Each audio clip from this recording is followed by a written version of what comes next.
Welcome to the Kicking Up Dust Media YouTube channel. I've got a guest with me today who I've known for a very long time. We've spent time in prison together. That's correct.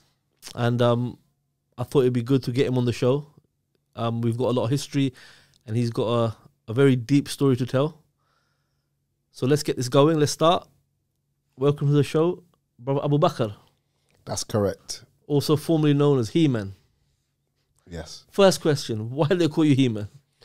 A friend called me, so basically when I was about 15 years old, I used to hang out with some boys from West Norwood, and they wasn't like the biggest gang, but they was a gang nevertheless. Do you understand? That was like my introduction to getting into like The roads. into the roads. So we used to get into little confrontations with people, but I realized that every time we got into confrontations, they used to just never do nothing. Yeah, but I always used to stand up front. So one of the people within that gang, his name was Blacker, he said, "You're He-Man." And that's basically how it stuck. But the funniest thing about it, it's a cartoon that I used to watch when I was younger as well, because obviously I'm an 80s baby. So it's something that I can relate to. You know, when I first met you in jail and your name He-Man, I said, yeah, he must be about something to be called He-Man. You understand what I mean? But I want to backtrack. I want to go from the beginning. I want to know where you were born, where you were raised, where your parents are originally from. I want to start from the beginning. So both of my parents are they're English, Jamaicans. So their parents are both from Jamaica. Where were you raised in the UK? I was raised in Streatham, southwest London. Okay. And I kind of moved around a lot as a kid. I wasn't stable. So my mum lived in Streatham and my dad lived in Kenneton, which is southeast London. Next to Brixton, right? It's next to Brixton. So I grew up in between those two places.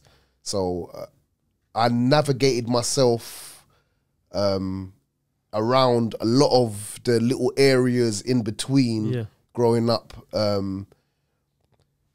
I went school in not too far away from my house in Kenneton, because basically my parents had broken up long before, I could even remember them to be together. Yeah. So my dad had got custody of me when I was 7 years old. Yeah. So my mum she's got a daughter, her name's Katrina, which is my sister. And then there's me. We got different dads. Yeah. So I went to go live with my dad and she went to go live with her dad because we couldn't get on at home with our mum. Okay. You understand? Because my mum was going through whatever she was going through at the time. Yeah. So at a very young age, I went to go and live with my dad. So I had no kind of female figure around me. So it was just like being raised with the wolves.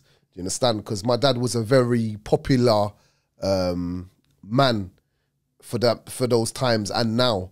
So I got to see a lot of things, maybe what I wasn't supposed to see at the time. What do you mean by popular man?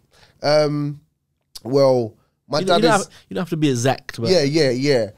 So basically, my dad is the first generation of English because his parents are Jamaican. But he was born here, right? So he was born here, but he grew up here when it was really bad. It was just kind of just the white people that had like an influence on everybody that was in this country. So they were called the Teddy Boys. Okay. Yeah, the Teddy Boys were a gang in London that used to terrorize everybody. Maybe in the 1970s, in the 80s, late 80s, in the 70s. But my dad and his friends would kick these people's asses. Do you understand? They were defending their community. They were defending their community. They was the English people that was not having it. They weren't coming here to play about. They weren't like the ones that came from back home. Exactly. Yeah. So their parents back home were humble, very, very, very humble. Do you know what I mean? My grandparents, they came and worked here for 20 years and owned their house. They had 3 sons, one of which was my dad and my 2 uncles. Yeah. And yeah, my grandparents, my father comes from a middle class. And this is something that I'm coming to discover now. This is not something that I had known from a longer time. Do you understand? And the reason why I say that they was middle class is because they owned everything they had. Okay. No one wasn't giving them nothing. Yeah, and when they did leave this country, they sold up their house and went to America and bought a bigger house and continued that same journey. They basically hustled legally. 1,000,000%. You know what I mean? But that's different to obviously my upbringing, because I was living with my father at the time and he was getting involved in a lot of situations, which obviously I probably won't go into. He also had a lot of bad habits where, you know, he just wasn't the best role model at the time. Do you know what I mean? But you quick to use these skills to better and benefit yourself later on in life. You don't know you're gonna need these same skills that, you know, you think, oh, why is life like this? Do you know what I mean? Because there was a lot of highs, but there was many lows as well. Do you understand what I'm trying to say to you? In the basis of discipline, you know what I mean? There was hands-on, right? Yeah, it was very hands-on. There was love in the house, but there wasn't that much love. Do you know what I mean? That's how it was back in the day, though. Yeah, I guess so.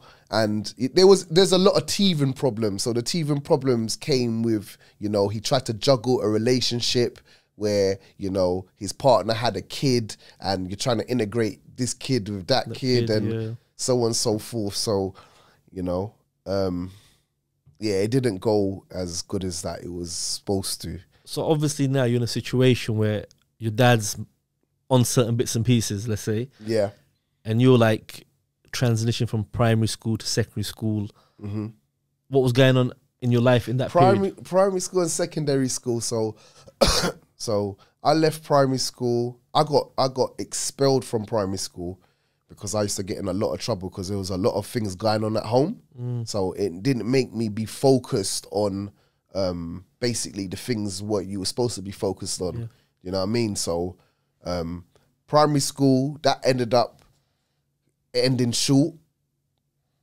Yeah, go on. And then I moved to America with my grandparents after they left. I think 6 years after they left, I joined them. Yeah. And I lived over there with them for about 3 or 4 years and I went to school in Miami. You actually lived in Miami and went to school there? Yeah, I went to school What there. ages was that roughly? That was from 9 to 15.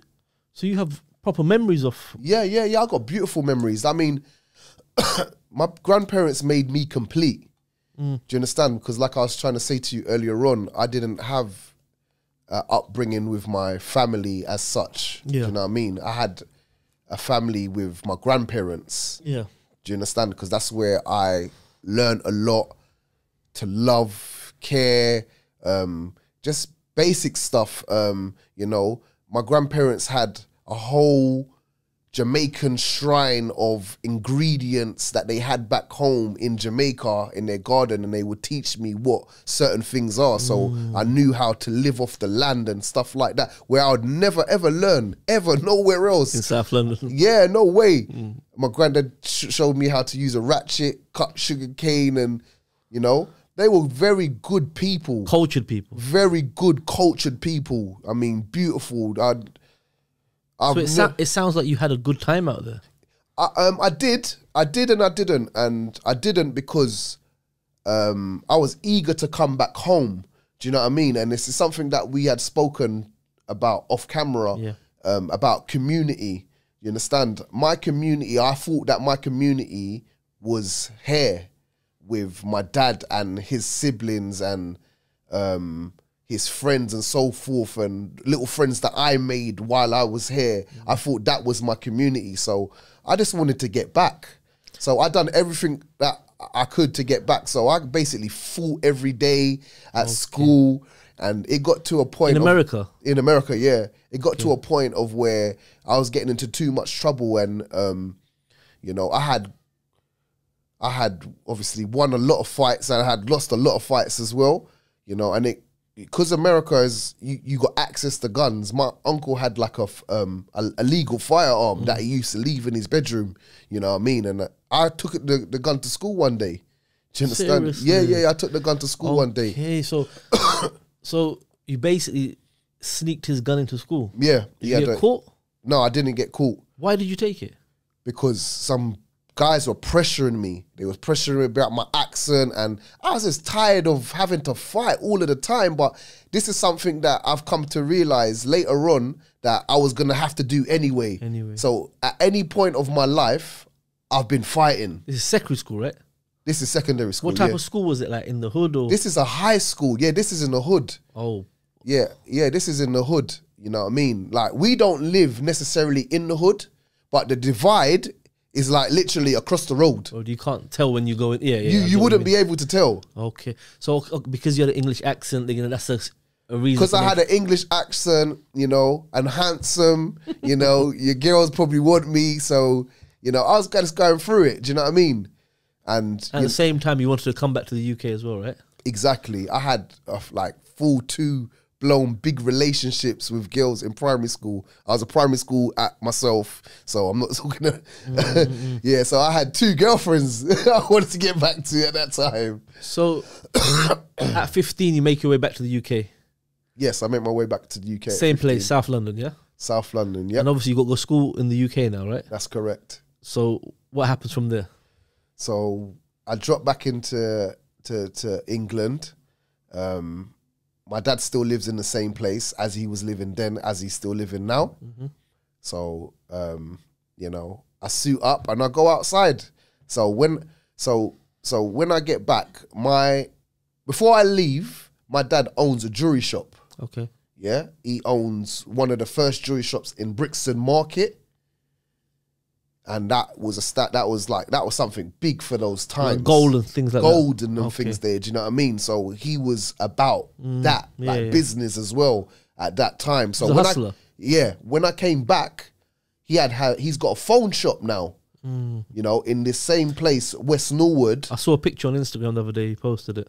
He had a phone shop in West Norwood, the same place where I've met these guys which named me. Okay.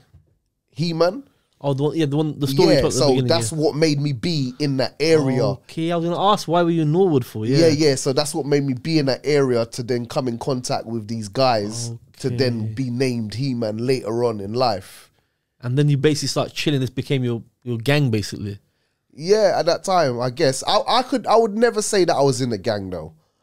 I would just say they're a collective of people that, you know, knew each other.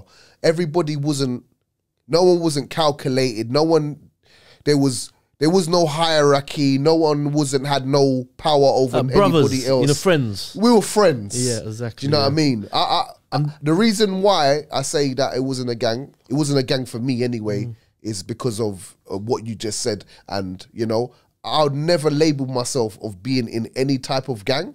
You know, that's a massive misconception sometimes that authorities have. Yeah. Like, you know, you're from a neighborhood or you're chilling in a neighborhood and they're just friends, just hanging out outside. But to people, it looks like a gang. You know, like even, for example, growing up, there was no hierarchy. This one wasn't a boss. It was nothing like that. But to everyone on the outside, it was like, this is a gang. What age did you start getting in trouble with the police? Very, very early. I would say college times. Okay, about 16. About 16, yeah. So when did it start? I think it's just smoking weed and being on the estate, and them times that it was really, really, really, really rife, you know. Them times anything went. Do you know what I mean? It was gritty. Everyone had a place where they started, and the people that I was around, you started at the bottom. And what area was that? So that was West Norwood, and then it kind of travelled down to Tulse, which would be the next ends after that.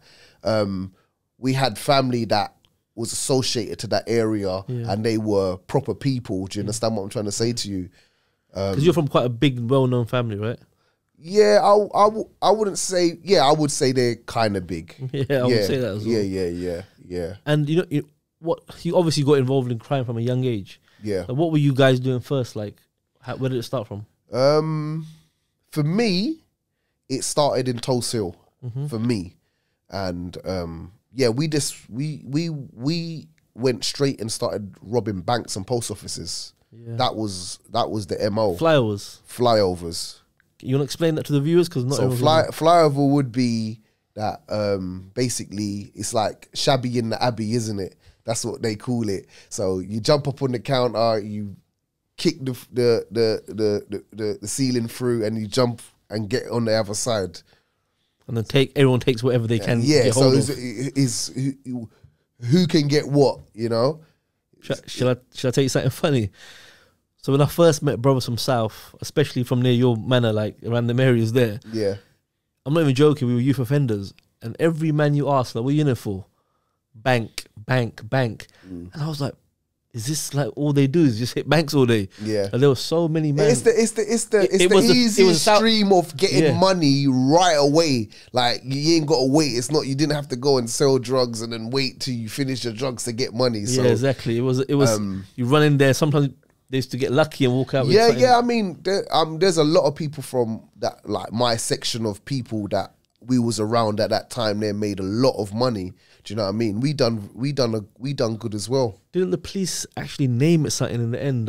Steaming, I think. Yeah, steaming. That's what they called it, because they had to. Yeah, because it was like kind of like a theft, didn't it? It wasn't armed robbery. Yeah. So they couldn't put armed robbery in it, and I think they start calling it steaming and made it into a charge, I think. That's right. And then I think that increased the sentence a little bit. Yeah. Because before that, kind of like a theft, didn't it? Running in. No, it was theft because no one wasn't getting touched. Yeah. But they're saying because of the level of like aggression, then yeah, we're gonna just slap this on instead. Do you know what I mean? Okay. And make it something else. So that's where it starts for most people from your neighborhood. I know. Yeah. Steaming. So from that point, went downhill, and you went in prison for the first time, obviously. That would have been 2002. What, you were about 20? I was 18. Oh, you was 18, yeah? Yeah, I was 18. So I used to go out a lot when I was young because I come from like a musical background. My dad owned a sound with my uncle who passed away as well, called Touch of Class. I heard that, yeah. Yeah, so I don't know. I feel like I've got some musical things behind me, and it makes me feel like, going out was the thing to do at that time. So basically, when I was about 18, a lot of guns dropped in my neighborhood, and it just seemed like the in thing to have at that time. Do you know what I mean? And you already had disagreements with people, and I think we had gone past the stage of fighting now. Yeah. Do you know what I mean? So everybody wanted to get their hands on a gun. So, what you do, you just arm yourself up with a gun, and basically I had gone and done something one day, and then I got pulled over by the police. Yeah.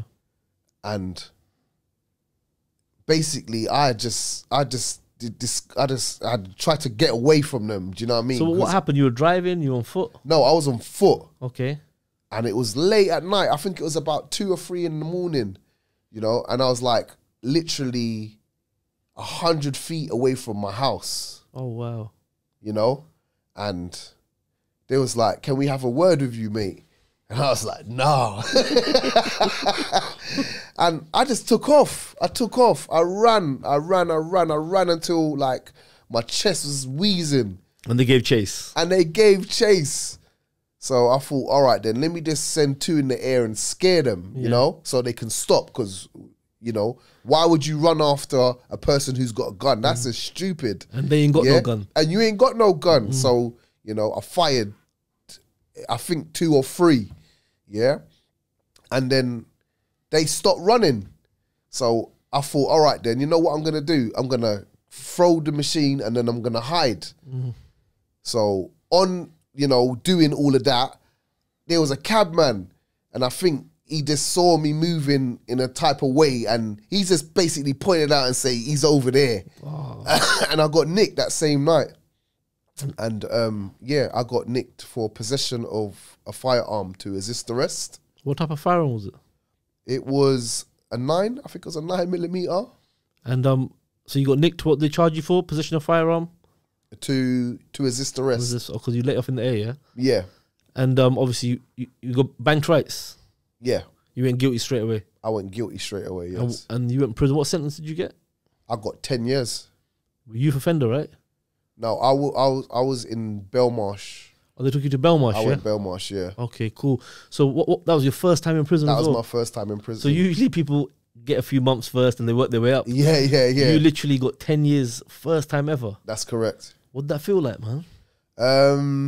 It felt unreal to know that this one action, this one moment that I took, bear you in mind, you know, I felt like I got away with so much in life prior to this happening. I just felt like, you know, it's like I felt like I needed this space to get to know who I was anyway. Where you were Do you going, understand? in life, yeah. Because where I was going was a path of destruction. I can tell you that. You know, just for people just to know that when you got that 10 years, that was the old pro rules, right? Yes, that's correct. So Yeah, you so do it was 2/3. 6.5 roughly, innit? You do 6/8. 6/8 exactly. So and that's yeah. I think them days you got to sit before for the pro board first, innit? I'm not too sure, you know. I think it was a pro. I think you got to sit before the pro board. But they was never I was never getting none of that stuff. So I ended up doing 9/6 out of my 10 because you got recalled. because I got recalled, and they never let me back out. I done 3 years on recall without no gaps. Hold on. So they let you out, Yeah, and then you got recalled after how long? 6 months What for? for possession of Class A. Okay, so you got back to jail. So you went from Belmarsh, 2000, roughly early 2000s. How was Belmarsh? What, when I went back the second time? No, when you went Belmarsh for the first time, how was it? That's a serious prison, obviously, you know? I knew most of the people there. So I went to jail when all of the serious criminals were going jail. Do you know what I mean? And I don't mean, you know, your Joe Bullets from down the road. So being in Belmarsh at quite a young age, first time, 10 years, like, what was it like, you know? Like you come, you know, like in the morning you come out, because they bang you up at night, you usually get that at night, right? And it kind of hits you in the morning. Yeah. When you walk out, it's like, yo, I'm in jail. Because, you know, I remember the first night I woke up, I thought I was on road, you know? Yeah. It took me like about 5 seconds, like, yo, I'm in prison. Yeah. So what was that like, you know, waking up in the morning? Like I said, every day that I was in there, somebody who I knew or was linked to somebody else that I knew was dropping in there. So it just became like, you know, another neighborhood. Yeah, basically. And because I had moved around a lot prior to me going to jail, it just seemed like I said to you earlier, and it's another struggle, innit? Yeah, another fight, I should say. That's right. It's another fight. It's another thing that's gonna build my character without me even understanding that this is what it's doing. You're going on a journey, a path, innit? 100%. And what other jails did you go to on that? I went Swellside after Belmarsh, and then I went Colinley, and then I ended up in Bullenden after Colinley, after getting kicked out. And then from Bullenden, I ended up in Spring Hill. So you've been to quite a few jails in that time. And what would you say was the craziest jail you went to?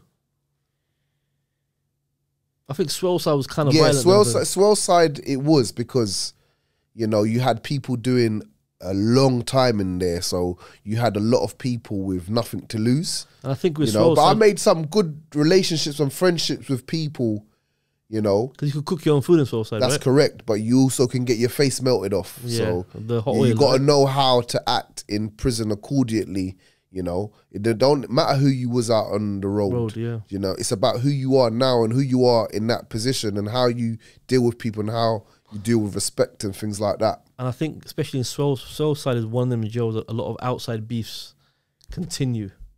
That was with anywhere though. That's with But anywhere. with Swellside, I think you had a lot of the I long suppose termers. because it's the local, innit? It's the local long termers, London, isn't man, it? Yeah, it's the local long termers. Yeah, So exactly. So you you can catch back up in there if you've got beef from outside. Exactly, yeah. And get your face rearranged.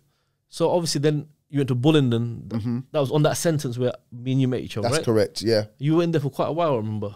I wasn't in there for that long. You know, I was in there for about 7 months, 8 months. That's long to be in a jail. You think so?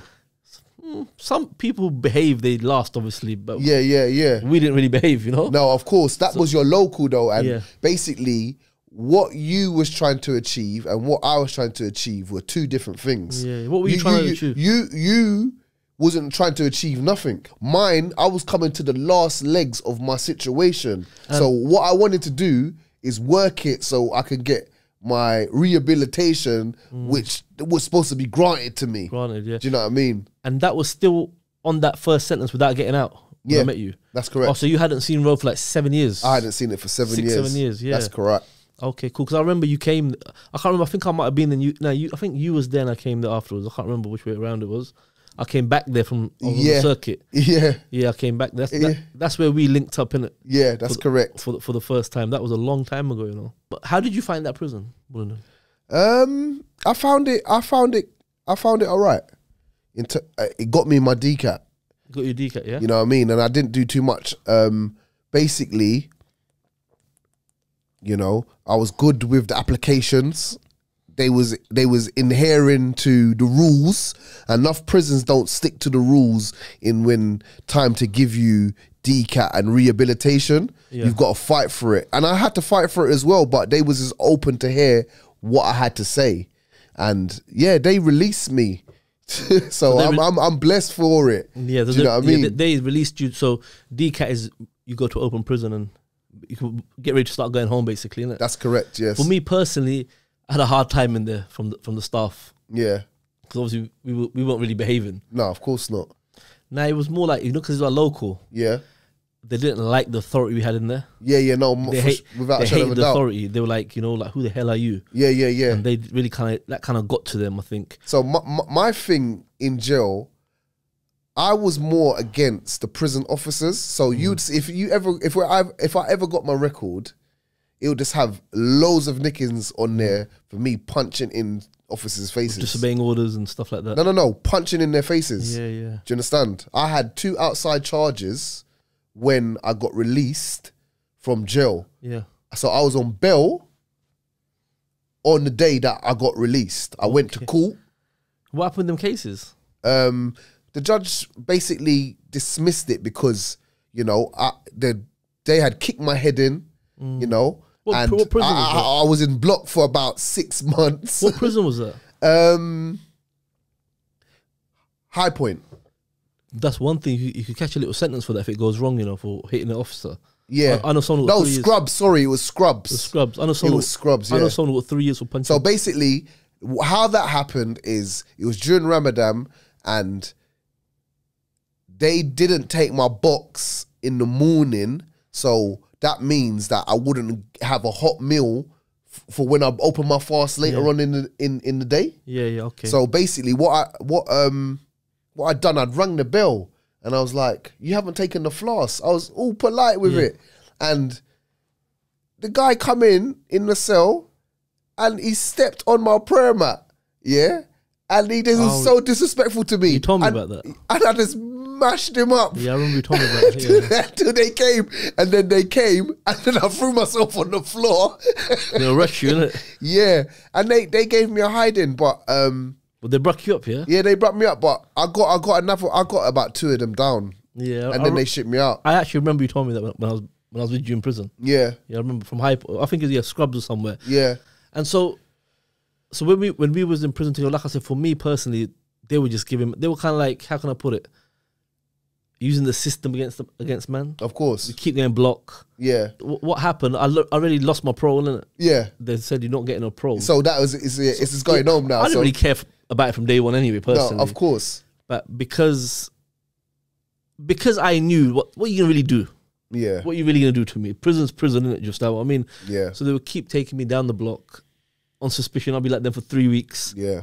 they would let man out or carry on with the same stuff, and they will get really annoyed. And I think they took it quite personal. Yeah, they did. Of course they do. I think they took it quite personal because of course they do. They looked at me like as someone who had too much authority 100%, in the prison. 1,000,000%. But that struck from having that same authority outside, though. Yeah, within your community, within your... Yeah, I understand, but see, with prison, it's a confined space, isn't it? Yeah. Just like, I mean, on road... But they're just regular people, though. That's what you fail to understand. These prison officers are regular people. Yeah, but they're Joe Bloggs down the road. He goes to the pub. Yeah, but let's be honest. That's who he is. Let's be honest.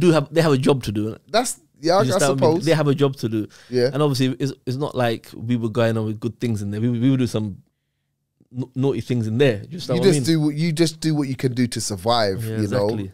know, it's survival, isn't it? So when you think like we're doing anything special, no, we're just surviving. We're just trying to make time go. Of course, yeah. Do you know what I'm trying to say to you? Yeah, It's just that simple. We're just trying to make the time go. So if it means that, you know, you've got to do bits and pieces, then, you know, jail has changed a lot of people, though, you know, for the good, and maybe some of them for the bad. You know, prison makes you think on a deeper level. Definitely. It just makes you think, you know, when you're like quiet, banged up alone, like some people, prison will affect them like negatively, mentally. Yeah. They just can't deal with that whole bang up thing. Definitely. But some people just go in their thoughts and either come out better criminals. Yeah. Or they might look for a way out, basically. They might use that time and think, how can I get myself out of these situations? Yeah. And some people have managed to turn their life around from prison. And yeah, like I said, for me personally, it definitely gave me time to think, a lot of time to think on a deeper level, like what I'm going to do, what I'm not going to do, yeah, and stuff like that. Mm-hmm. I actually saw that growth within you more when you came out. Yeah, I know. From the last sentence. Yeah, I did, yeah. Do you understand? I didn't know you before that. Yeah. But from what I came to see in jail was totally different to what I came to see on the roadside. What do you mean by that? I mean, you know,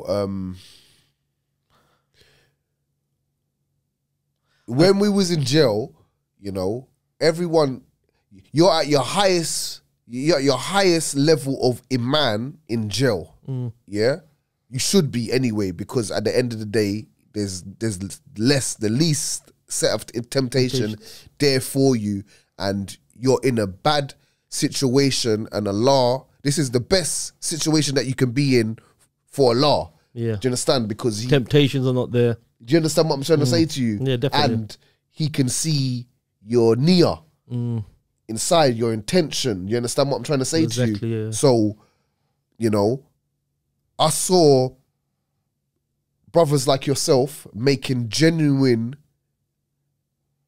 prayer for, you know, to do better, to be better. Definitely, do you understand? Yeah. You're right. And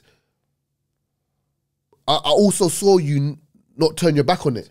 And I've seen this a lot of times within my own life. The things that I prayed for that I now have. Do you understand? That's true, yeah, of course. You're right.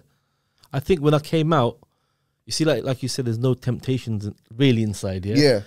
So I came out and the temptation started again.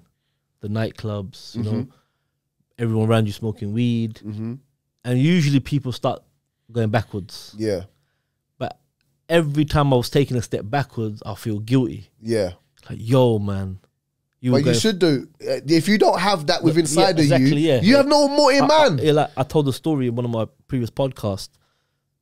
So, you remember the strip opposite, you got the hotels? Yeah. So I had a hotel opposite a strip of nightclubs. Yeah. It's like a whole strip with bare nightclubs there. And I've got a hotel room across the road.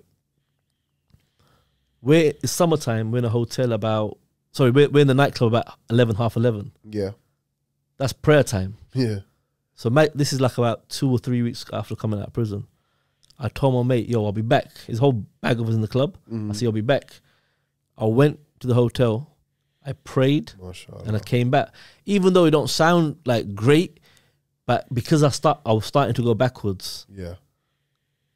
I was like, yo, I was feeling guilty. Like, yo, man, like you're going backwards now. I want to clean myself up. Yeah, I made a promise, of course. Yeah, and that as well. And obviously, you know, that's the proper way, innit? You know where this routine's gonna end up sooner or later. Cause you know, you don't need to be a genius to know that by the time you get to a certain point in life, you've seen the trials and tribulations of that life.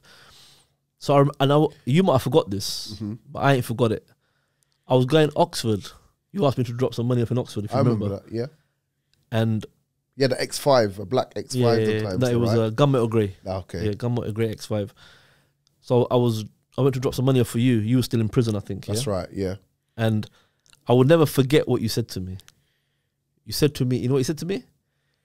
Because it seems like you ain't feeling the game no more.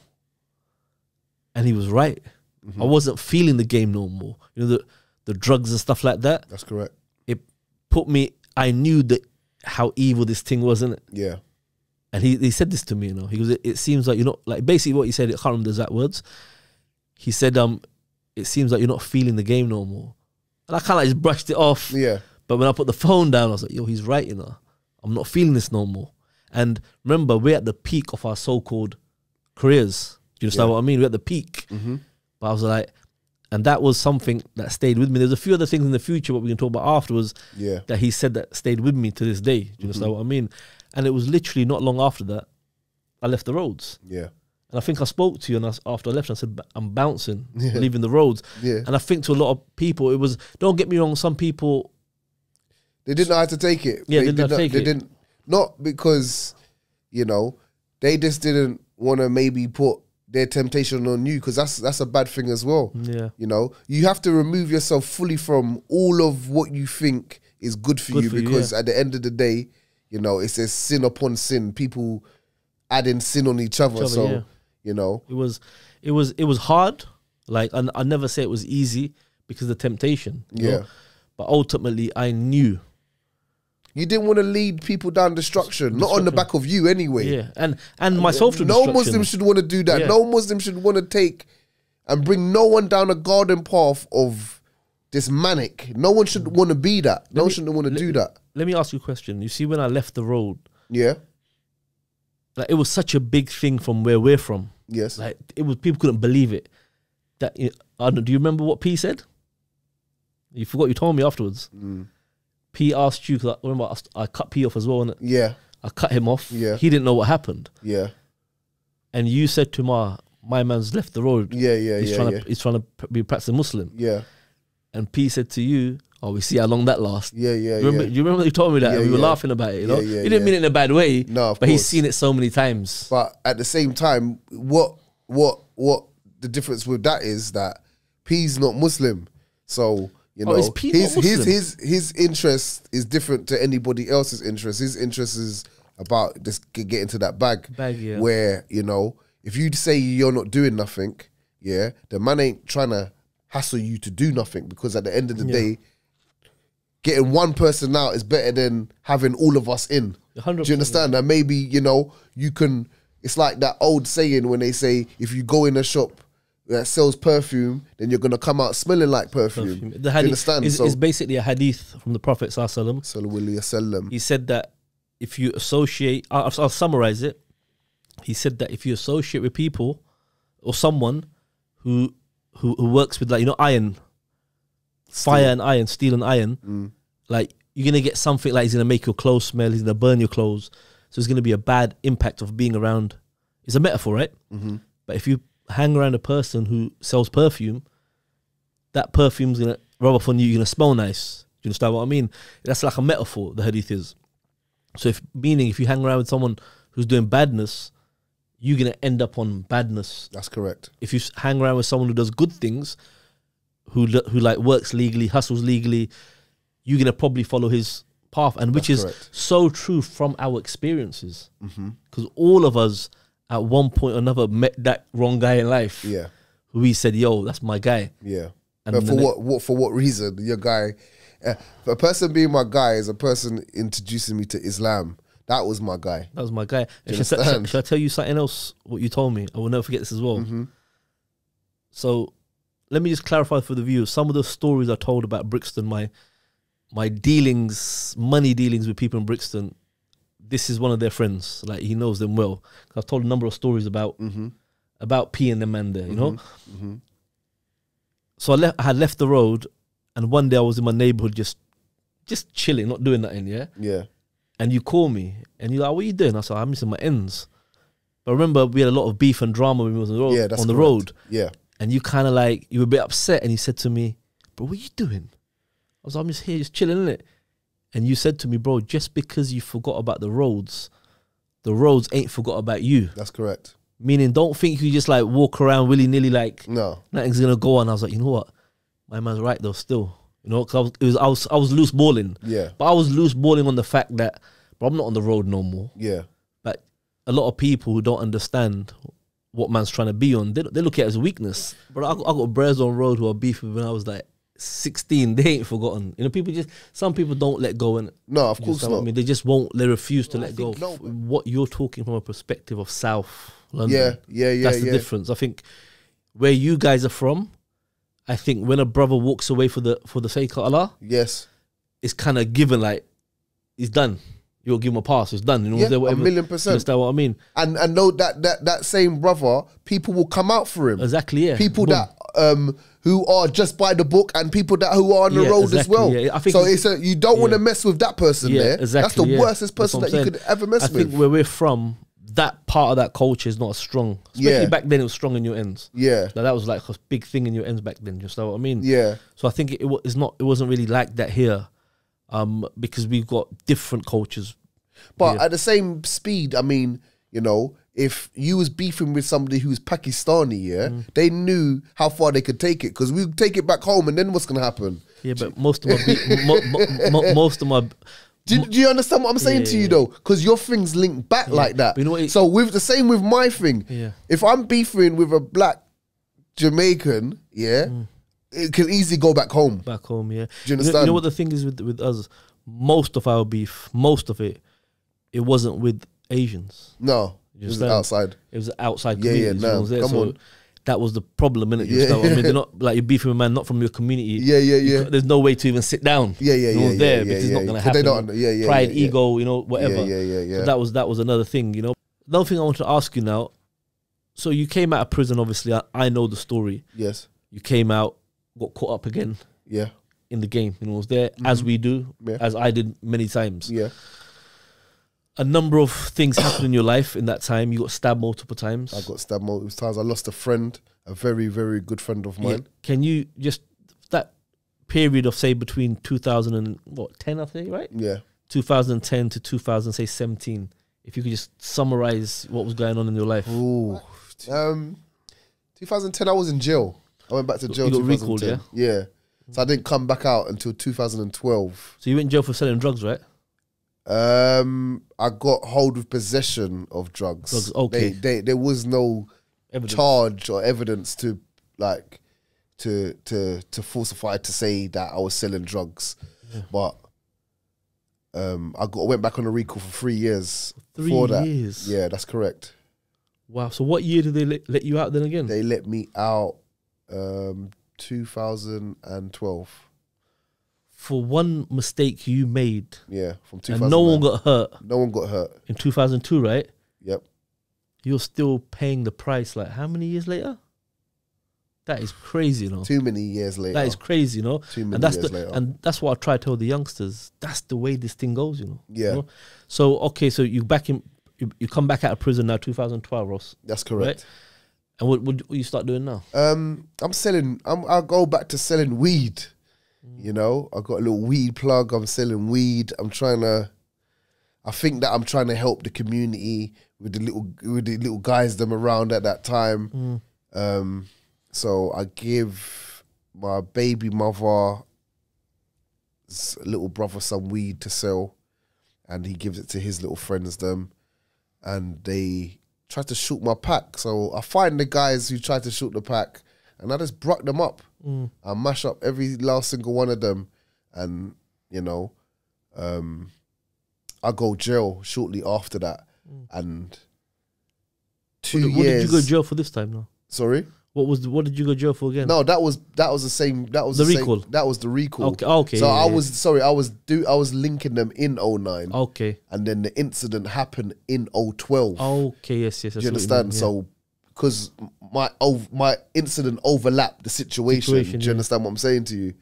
So when I came out of jail, I was in a club a nightclub, a very popular nightclub in my area, and yeah, I was doing things that I wasn't supposed to do. I wasn't supposed to be out raving. I wasn't supposed to be out drinking or nothing like that.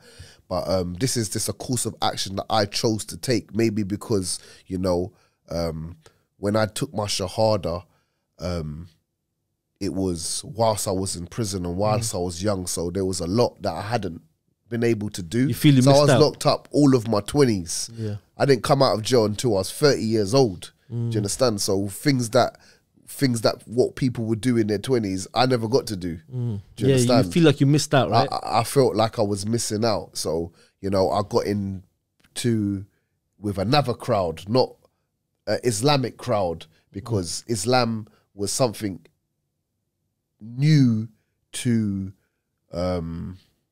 my community. It wasn't something that had been in my community over the last 30 years. I couldn't see anyway. It might have been, but it wasn't so predominant. Do you understand?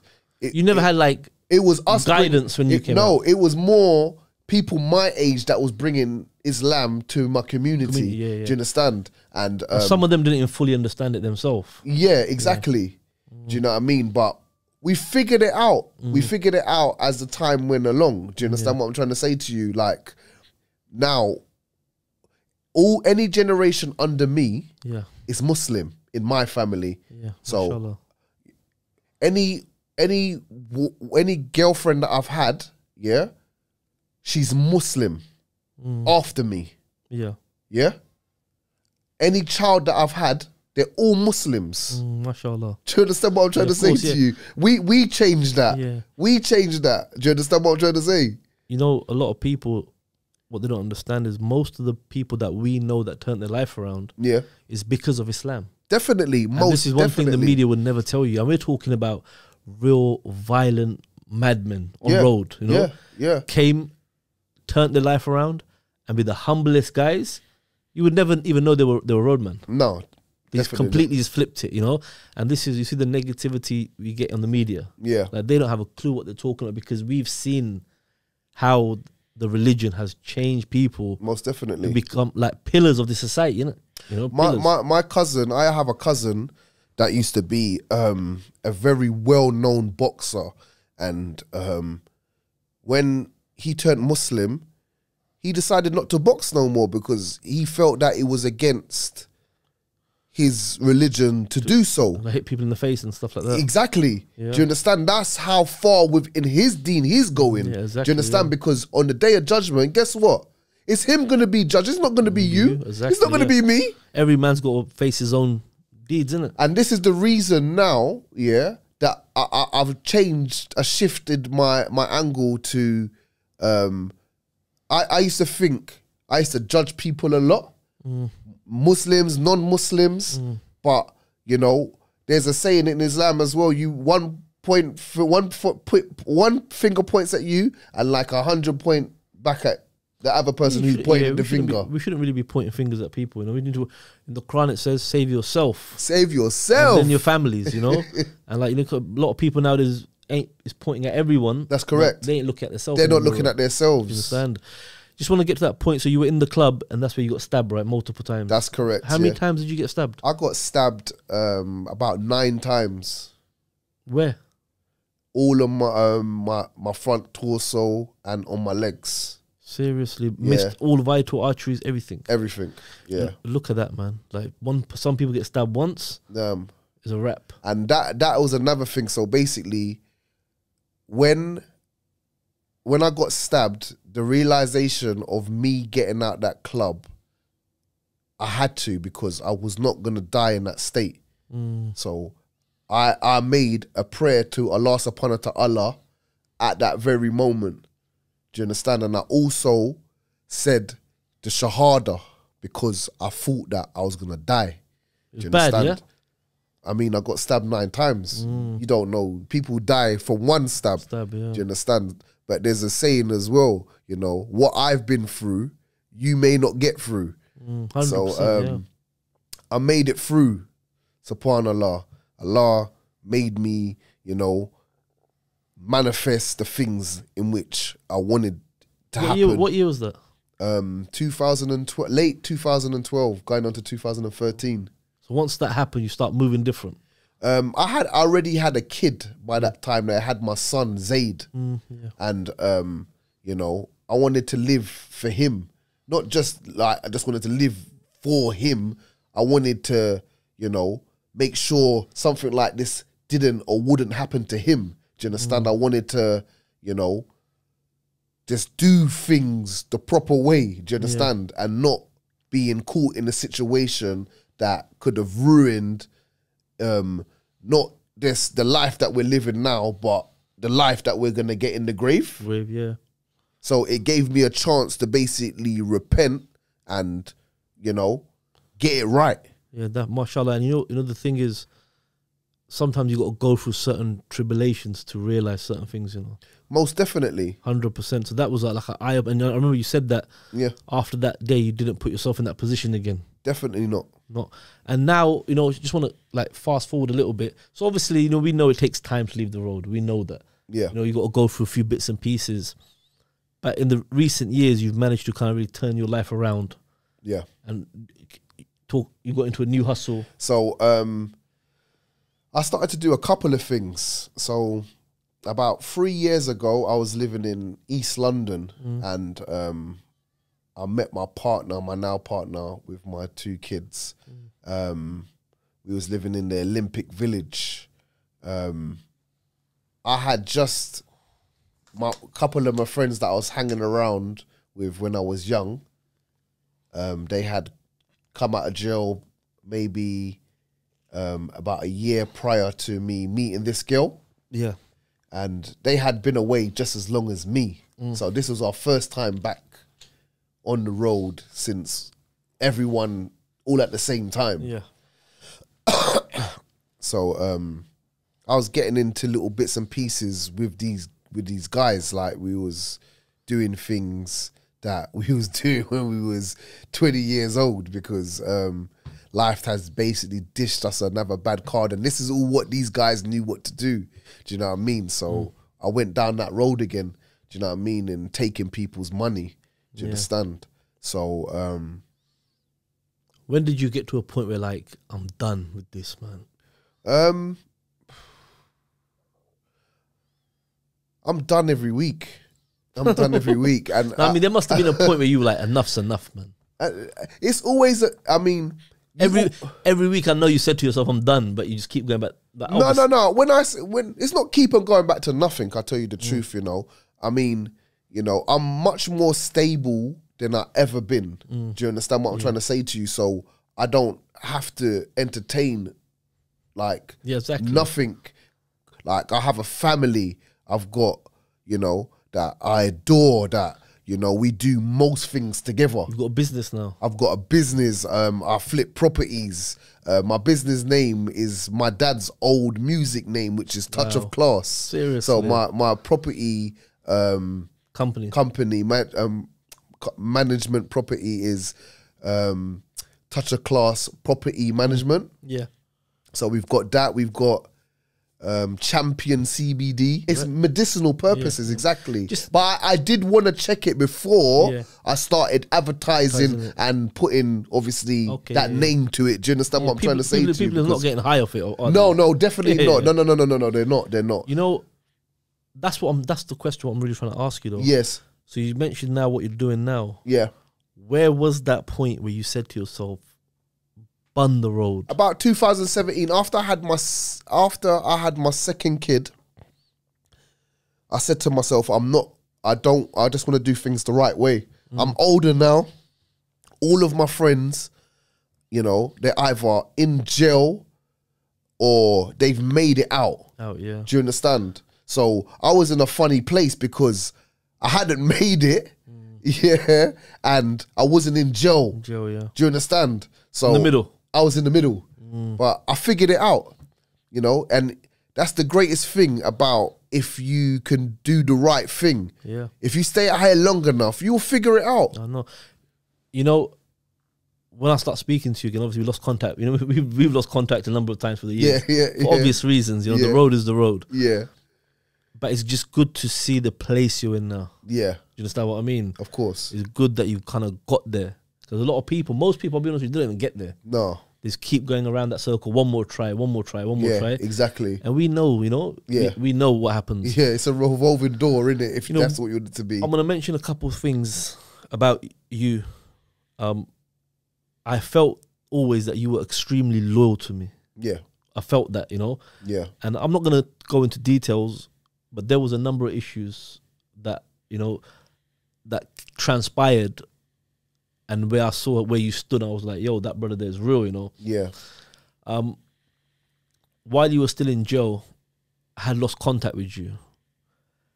There was some static going on the streets. I can't go into it, but there's some drama going out on the streets with me. Mm-hmm. And I got a message, you know, through the grapevine, they call it. Mm-hmm. I was like, yo, He-Man's trying to get in touch with you from jail. I was like, cool. Send the number. So I've sent the number, whatnot. And I remember you said to me, yo, you need to be on point. Yeah. I was like, yo, what's up? I already kind of knew already though. Yeah. What you were about to tell me. You just clarified. Yeah. So what had happened, some people were trying to get me dealt with. Yeah. But they wasn't man enough to in my face. They had to bring other people to outside. It was like behind my back and all them things. But I already had the feeling already, so I knew I was moving on point. You understand what I mean? Mm-hmm. So you call me and you were, yo, heads up. And these individuals were trying to manipulate people from South London. Yeah. That's what they were trying to do. They were trying to manipulate with lies. Yeah. People from South London to come. But they were Muslim as well. Yeah. So they were trying to manipulate people from South London against me. But this is the thing now. You're trying to manipulate people against me, then people are going to do the homework. Yeah. You understand what I mean? Mm-hmm. So when you're doing homework on a brer and everywhere you go, people are telling you, oh, my man, serious, you know. You got to do more investigation now, because the last thing you want to do is go into an ambush. Yeah. You understand what I mean? So we had some sort of information, look, just be on point because something might happen. Yeah.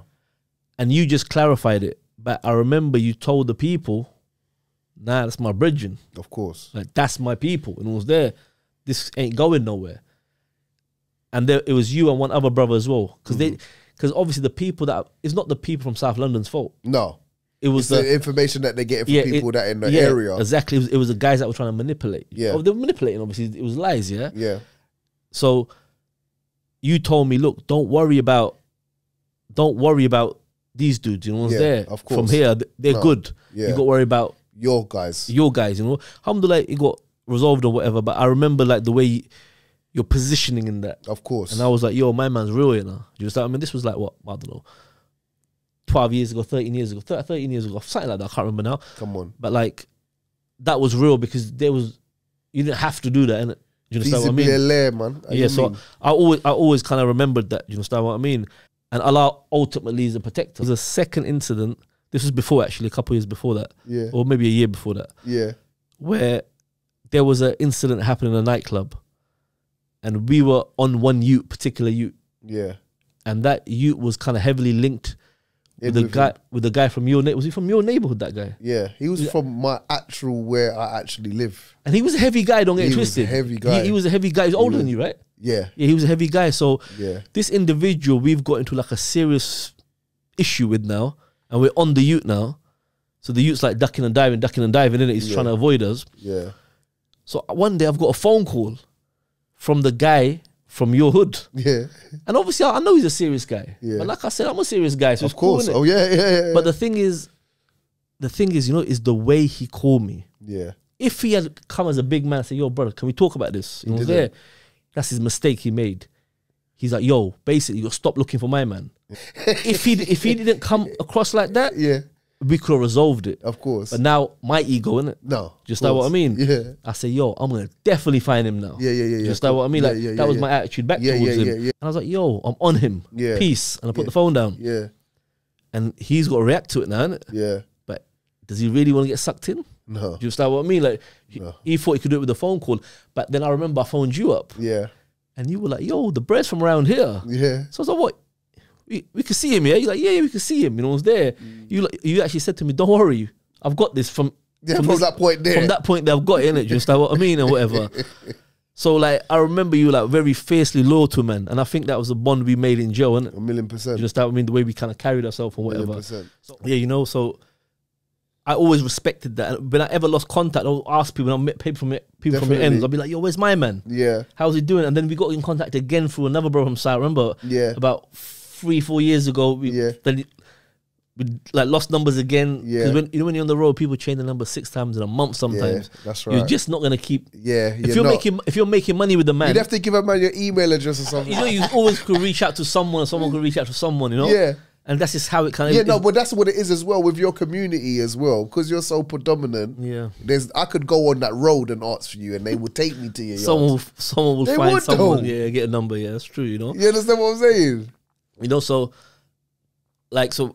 I've always said to myself, you know what, He-Man got like unconditional love for him. Come on, same. Likewise. It was unconditional, you know. Likewise. So for me personally, so when I saw, I love the brothers. I love the brothers for the sake of Allah. Do you understand? And you know, I represent the Muslims in every way. Do you understand what I'm trying to say? So this is not unique. Sorry to say. Do you understand? Of course, yeah. The same way I love you is the same way I love another brother. Do you understand? We have to come together. Be real, yeah, 100%. You know, one thing, you know, in my podcast that I always kind of mention is very, very important. You see, it's hard for me to podcast you because we know each other so well. So it feels weird. Yeah. Do you understand? Because we're trying to... conversation. It's a conversation, isn't it? Yeah. So obviously I've got to think about the viewers now. Yeah. Because the viewers don't know something from what we're talking about. And yeah. But you'd be surprised, you know. Yeah, true. You'd be surprised. True. Because, like I said, I've got another cousin who watches your stuff. Yeah. And he didn't know. He knows people that you know because, you know, he tried to come and do something in the ends. And, he just stumbled it. He's a person who watches YouTube. So he sees it. He likes it. And this is the thing, you know. One thing is important. Like, look, man's telling these youths here. See what I try to tell these kids, yeah? Yeah. No one is saying to you, don't go on road and be broke. No. No one's saying be a bum. No one's saying that. But man is saying we've seen thousands and thousands of people not take that path. Yeah. It's not for everybody. It's not, let's be honest here, man. It's not for none of us. But let's be honest here, man. Most never make that goal. No. And this is the reason why. What goal? What goal? What goal? But come on, let's be honest. Because £1 million not even enough. You understand what I mean? And I know people who made a million, lost $1 million. Yeah. You understand what I mean? Because ultimately, I say this, Allah will not bless that lifestyle. Nah, it won't. Allah will not bless that lifestyle, you know, because of what it involves. I actually said, that game is, you know that game? Yeah. It takes no prisoners, you know. You know that saying? Takes no prisoners. That drug game, it takes no prisoners, bro. It just ruins people, you know? Yeah. And what's your future plans? My future plans, I'm trying to build a well for one of the brothers that had passed away, one of my close brother to me anyway. I'm trying to build a well for him. And I've got another brother named Mikhail that had passed away as well many years ago. You know what I mean? So I just want to be able to have something for them, so I'm collecting some blessings for them in the year after.